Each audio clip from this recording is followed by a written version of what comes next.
Hello നമസ്കാരം. ഇന്ന് ഞാനിവിടെ ഉണ്ടാക്കാൻ പോകുന്നത് സുഗിയനാണ്. വളരെ ടേസ്റ്റി ആയിട്ടുള്ള ഒരു 4 മണി പലഹാരമാണിത്. അപ്പോൾ ഇതെങ്ങനെയാണ് ഉണ്ടാക്കിയെടുക്കുന്നതെന്ന് നമുക്ക് നോക്കാം. അതിനായിട്ട് ഞാൻ എടുത്തിരിക്കുന്നത് 2 കപ്പ് ചെറുപയറാണ്. ഇത് നല്ലതുപോലെ ഒന്ന് കഴുകിയതിന് ശേഷം 2 മണിക്കൂർ ഞാൻ സോക്ക് ചെയ്യാൻ വെക്കുന്നുണ്ട്.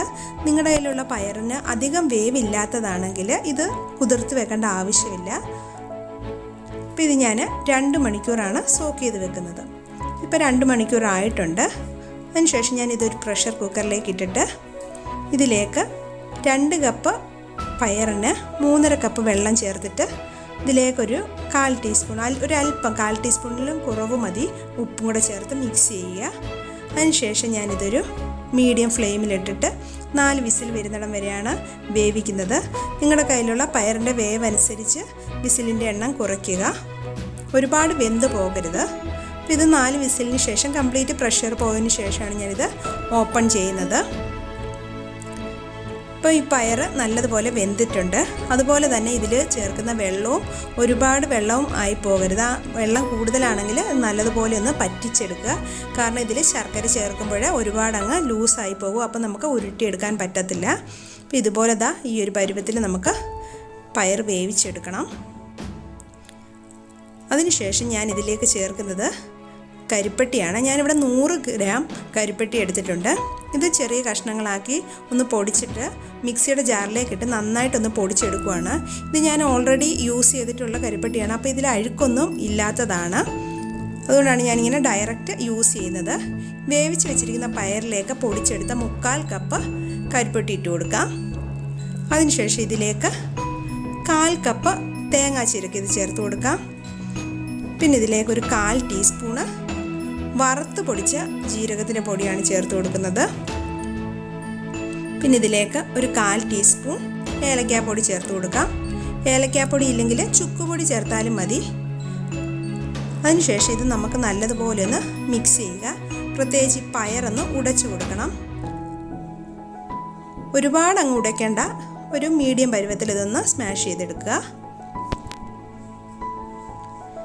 ഇതുപോലെ നല്ലതായിട്ടൊന്ന് മിക്സ് ചെയ്തെടുക്കുക.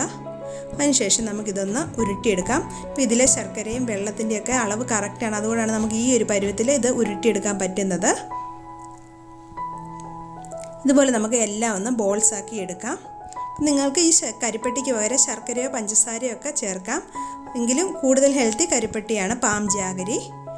ഇനി നമുക്ക് ഈ സമയത്ത് എണ്ണ ചൂടാക്കാൻ വെക്കാം. റിഫൈൻഡ് ഓയിലോ വെളിച്ചെണ്ണയോ നമുക്ക് ഒരു ലോ ഫ്ലെയിമിൽ ചൂടാക്കാൻ വെക്കാം. അതിനുശേഷം നമുക്ക് ബാറ്റർ ഉണ്ടാക്കാനായിട്ട് 1 കപ്പ് മൈദ ഇട്ട് കൊടുക്കുകയാണ്. ഇതിലേക്ക് 1 ടേബിൾ സ്പൂൺ അരിപ്പൊടിയും കൂടെ ചേർത്ത് കൊടുക്കാം. വറുത്ത പൊടിയോ വറുക്കാത്ത പൊടിയോ നമുക്ക് ചേർത്ത് കൊടുക്കാം. അതിനുശേഷം 1/4 ടീസ്പൂൺ മഞ്ഞൾപ്പൊടി ഇട്ട് കൊടുക്കാം. പിന്നെ ഇതിലേക്ക് ഒരു 1/4 ടീസ്പൂൺ ഉപ്പും കൂടെ ചേർത്തിട്ട് നന്നായിട്ടൊരു സ്പൂൺ വെച്ച് മിക്സ് ചെയ്തെടുക്കുക ഇതെല്ലാം കൂടി. പിന്നെ ഇതിലേക്ക് കുറച്ചായിട്ട് വെള്ളം ചേർത്ത് ബാറ്റർ ഉണ്ടാക്കിയെടുക്കാം. ബാറ്റർ ഒരുപാട് ലൂസായി പോകരുത്. 1 കപ്പ് മൈദയ്ക്ക് 225 ml വെള്ളമാണ് ഞാൻ ചേർക്കുന്നത്.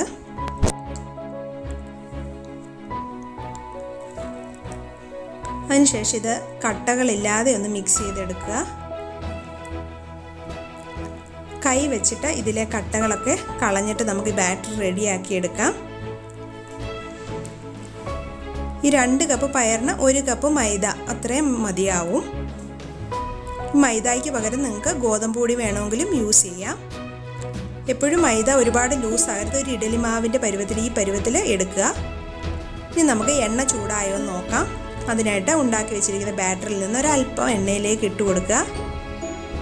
ഇതുപോലെ ഇത് തിളച്ച് മുകളിലേക്ക് മാവ് പൊങ്ങി വരും. അപ്പോൾ ഇത് കറക്റ്റ് ടെമ്പറേച്ചറാണ് എണ്ണയുടെ. ഇനി നമുക്കിതിലേക്ക് ബാറ്ററിൽ മുക്കിയിട്ട് പയർ ഇട്ട് കൊടുക്കാം.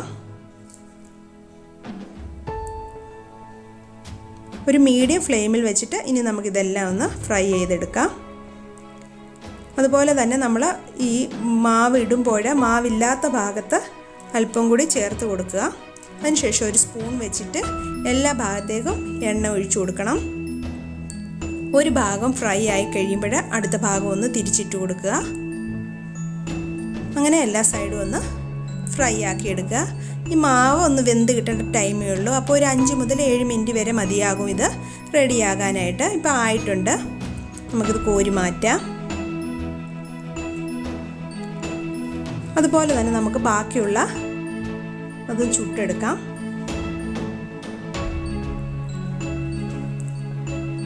ഇതുപോലെ പതുക്കെ ഒന്ന് ഇട്ട് കൊടുക്കുക. മാവില്ലാത്ത ഭാഗത്ത് മാവ് അല്പം കൂടി ചേർത്ത് കൊടുക്കുക.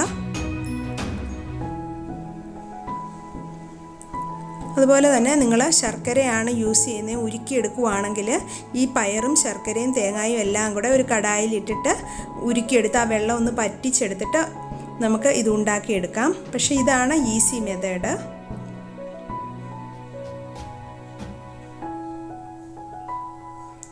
അപ്പോൾ ഇത് 2 ഭാഗവും മൂത്തിട്ടുണ്ട്. കോരി മാറ്റി വെക്കാം. ഇതുപോലെ നമുക്ക് ബാക്കിയുള്ളതും ചുട്ടെടുക്കാം. അപ്പം ഞാൻ ഈ ഒരളവിൽ 10 സുഗിയൻ ഉണ്ടാക്കിയെടുത്തിട്ടുണ്ട്. വളരെ ഈസി ആയിട്ട് ഉണ്ടാക്കാൻ പറ്റും. അതുപോലെ തന്നെ നമ്മൾ ഈ മാവിൽ മൈദാ മാവിൽ അരിപ്പൊടിയും കൂടെ തീർച്ചയായിട്ടും ചേർക്കണം. എങ്കിലേ ഇതിൻ്റെ ഔട്ട് സൈഡ് ഇതുപോലെ ഒരു ടെക്സ്ചർ കിട്ടുകയുള്ളൂ. നല്ല സോഫ്റ്റ് ആയിട്ടുള്ള നല്ല സുഗിയനാണ്. നിങ്ങളെല്ലാവരും ഒന്ന് ട്രൈ ചെയ്ത് നോക്കുക. അപ്പം നിങ്ങൾക്ക് എൻ്റെ വീഡിയോ ഇഷ്ടമായെന്ന് കരുതുന്നു. Thanks for watching. ഇനി ഞാൻ നല്ലൊരു വീഡിയോയുമായി വരുന്നതായിരിക്കും. ബൈ.